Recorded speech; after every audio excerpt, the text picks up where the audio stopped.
story must be told of an ancient tree, unimagined years old, on its ridge by the sea. How once it was part of a forest of trees, all its own same kind, their leaves rustling in the breeze. How the others died off, one by one, till only it was left, alone in the sun. Then weeds overgrew its once unique place, and goats ate its children right at its base.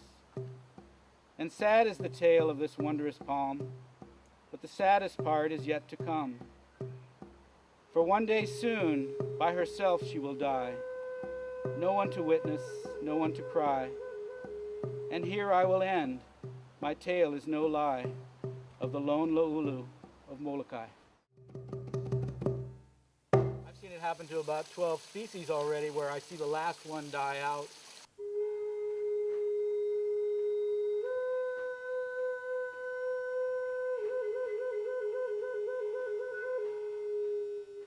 And these Hawaiian species that we're talking about, they've evolved over millions and millions of years.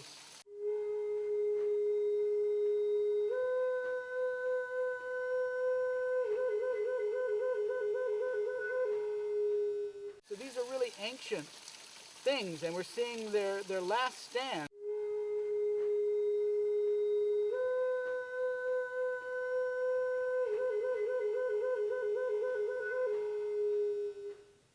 You see them die out, you realize that you really can make a difference just by cultivating these, just by doing these restoration projects, to hold on to something that took so many million years to evolve that we'll never get back.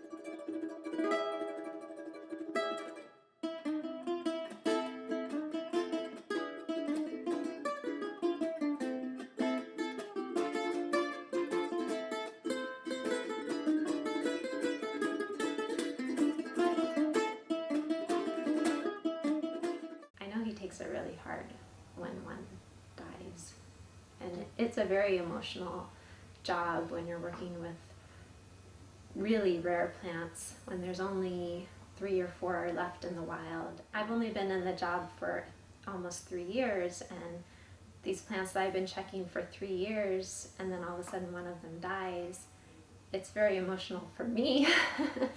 And he's been checking them for much longer.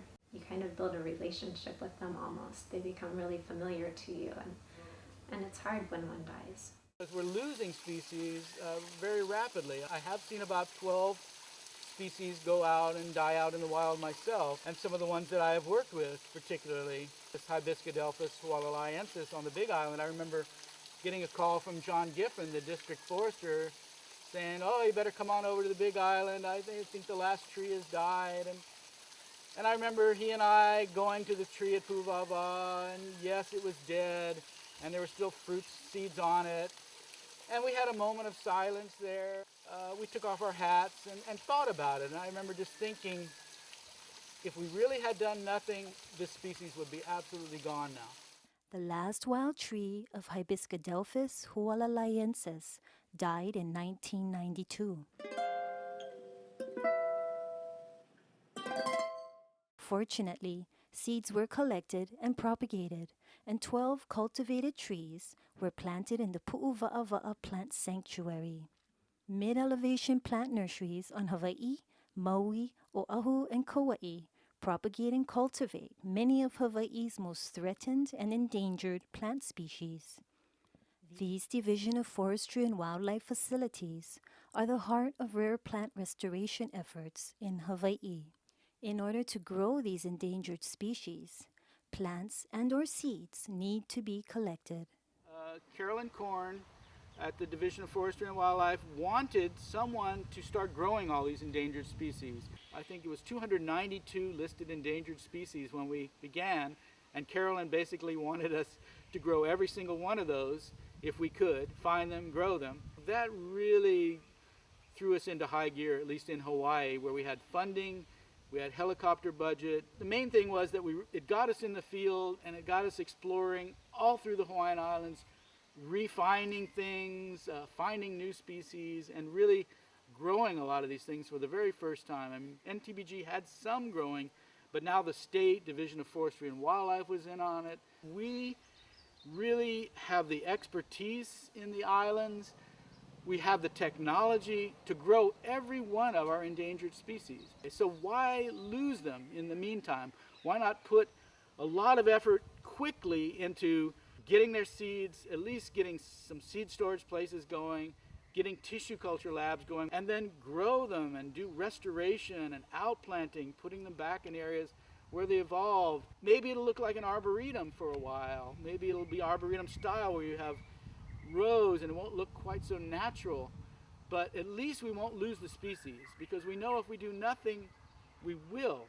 Steve Perlman's passionate stewardship of the natural environment was shaped by his childhood experiences of growing up near a Texas bayou. About the time I turned 7 years old and we moved into this house, I just remember being thrilled by the idea of having this bayou across the street. And we became bayou boys.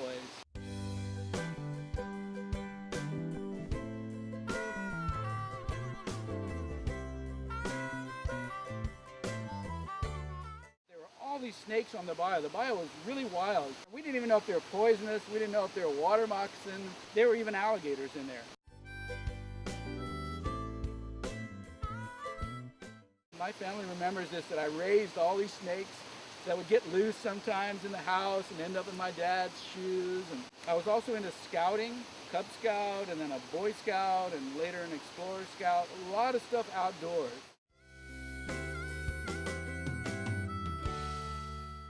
My first job in high school was at a nursery, and that was just doing planting and landscaping and things like that. And when I was in high school, I would vacation in Hawaii. I spent time on Maui and Oahu as well. That was for surfing, because I love to surf, and surfed all across California and Texas. So after high school and all, I was really thinking to move to Hawaii. When I got married, my wife, Maria, had already been to Kauai, and that was her favorite island. This was one of the most rural islands. That really attracted me, and the most beautiful. Just had the natural beauty that just stood out.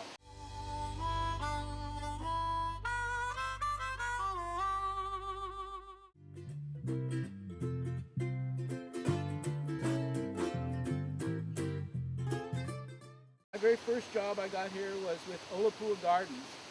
They were just starting out this botanic garden, and one of the things they wanted to do was put in a native Hawaiian landscape. I was starting to take some courses at KCC, the Kauai Community College.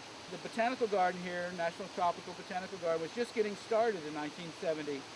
And so I wanted to do a project on endangered species. So I came to the botanical gardens and met with their botanist, Daryl Herbst. Daryl had been hired by NTBG because I think he knew more about endangered species than any of the other botanists at that time. At the end of our course, Keith actually hired me as the nurseryman, and I told him I really want to be a field botanist. This is where I'm aiming. I want to be like Daryl. So Daryl was really a huge influence on me. I would either hike with Daryl Herbst, or I would bring in my own collections and he would help me identify them. Daryl didn't like climbing trees or doing cliff work, and so that kind of became my niche, was that he would send me up the tree to get seeds of Coquia kauaiensis, or go out on the cliff for him to get something that he saw out there. So my very first years with Daryl were pretty much filling this niche of the tree climber. It was just like send the monkey up the tree, because I knew how to climb trees. Other individuals who greatly influenced Steve were botanist Harold St. John, Ray Fosberg, John Obata, and Ken Wood. A lot of what I got from Dr. St. John anyway was that I should make a lot more collections, and that when I do, make sure they're large, really try and document everything. And so he really set me on the road, I think, to formalizing my collections. He did start me making a log of my numbers, which I started at number 1, and now I'm up to 22,500. Chipper Wickman, CEO and Director of the National Tropical Botanical Garden, fondly recalls a botanizing expedition with Steve in the upper Limahuli Valley on Kauai. I remember one day when Steve and I had been collecting in Limahuli, and one species in particular we had been looking for about a year and a half was a native Pritchardia. We were certain Limahuli had to have Pritchardia, although the lower valley had really been denuded of these palms, probably because of rats and feral cattle that had been in the bottom. And one day, as we were up about 1,500 feet on the side of the cliff, Steve looked across and we spotted some.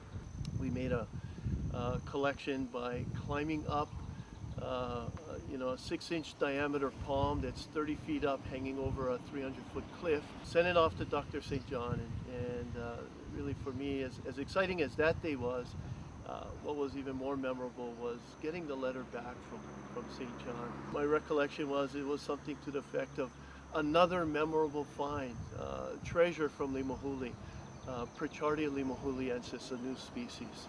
Steve worked closely with botanist John Obata throughout the 1980s. By 1985, I was hiking a lot with John Obata. We hiked together 2 or 3 times a week because I lived on Oahu. I really think a lot of my collecting style was influenced by John Obata. He had been doing his collecting from the mid-1940s, just going cross-country and through the bush. John did not carry a rope, but we would not be stopped by just a steep hill or a mountain or a knife ridge. We would just go and go and go. During the 1990s, Steve was introduced to a new hiking and rappelling partner, Ken Wood. Ken Wood, who shares an office with me, is definitely another huge influence on me. Ken and I did not start hiking together till around 1990, though. For the next 15 years or so, we did hundreds of collections together, hundreds of hiking days together. His style with me was that we were just not limited by almost anything. And there's no one else that I really hike with that I respect as much as Ken for that style, where we would each have ropes in our packs, we would have climbing belts with us, we would not be stopped by waterfalls or anything. But working together as a team, they would go to some places that other botanists had never been to before, like the Kalalau, the whole Nepali coast and the Kalalau Rim. In fact, I think between the two of them, they must have collected 12 or 13 new species from the Nepali. Steve shares a poem he wrote in 1995 when informed about the death of his friend, botanist Ray Fosberg. Gone are the ones who held the light on high to show the way, beacons of wisdom, age-old delight, men of science, pure botany. Heroes were they in a darkening world where ignorance cleared the way, taking pleasure in nature's pearls, putting names on the nameless, gods at play. Echoed names resound in chambers. Once they answered to their call. Fosberg, Degner, Harold St. John, all were spirited, leaders all. Where is their likeness here today? Explorers of mystery in a changing time. Enthusiasm bubbling over. They broke a mold of ancient clay.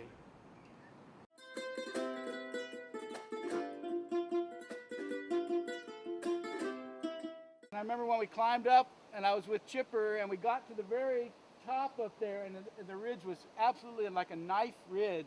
What do we do now? Now we're on this knife ridge and you can't really walk on it. And I kind of straddled the thing and it said, well, we just make like goats like this. And I just, bah, bah. And I started crawling along the ridge and was straddling and crawling and he was just laughing about it. And we got ourselves into the back valley, went up over that peak, got into the stream, and then when we got in there, it was absolutely pristine. I could never keep up with Steve in the field. He's just such a radical hiker. In the Marquesas, they gave Steve Perlman the nickname Tiva. They called him Tiva there because he was kind of like a mountain goat. He'd go up these very steep cliffs as well. I'd say other really memorable experiences with Steve included a day that he came and talked to me about because I had some arborist training and worked with ropes. He asked me if I would help him go out on the Nepali and rappel down to hand pollinate the Brighamia insignis. And so we devised a makeshift belt, literally from a piece of chain and some rope. But we were making our own harnesses. We had handmade harnesses. We had knotted ropes, and it was not very sophisticated. I've worked with Steve for many years. He's a very good friend of mine. I would dare say that there's nobody living in Hawaii that knows all of the different parts of all the islands the way Steve Perlman does. I think a lot of folks know that that he's always quick to smile and make other people laugh, and he also has a way of playing some practical jokes on folks in the most unexpected places as well. He belongs in the field. That's true. Yeah, we would miss him if he stopped field work, for sure. A note of encouragement for young people considering a career in the conservation field. There's a reason to do all this, you know, that this is your world. Help become one of the stewards of the land, you know, try to work in this profession. There are more jobs than ever in conservation. A lot of this is really exploratory botany, kind of still at its best, and it's still going on in Hawaii. So any young people that are looking at this film that we're putting together here, for me, the age of exploration is not over. I've made a career of doing this myself and have become an exploratory botanist. I definitely will not be doing this work forever because I can't. Yeah, and I'm already 63 years old. Who knows? I have worked with people who worked into their 80s or 90s, but I can't keep always doing this cliff work. So somebody seeing this film who is very young, teenager right now, thinks they might like to do this kind of work, I would encourage them to try. I think there are jobs in conservation out there, and would love to have young people wanting to do this or feel that what you're doing is important and not that you're not doing this all alone. So, you know, we really strongly love these places and really strongly want to work to help preserve them. And the plants that are there are just a part of it. We need to preserve the places and the whole ecosystem as well, so that that feeling and those beautiful natural places will be there for people in the future.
You know, shame if we don't do it and let these things go extinct on our watch, more or less. This is when we're here. It's all we've got to work with.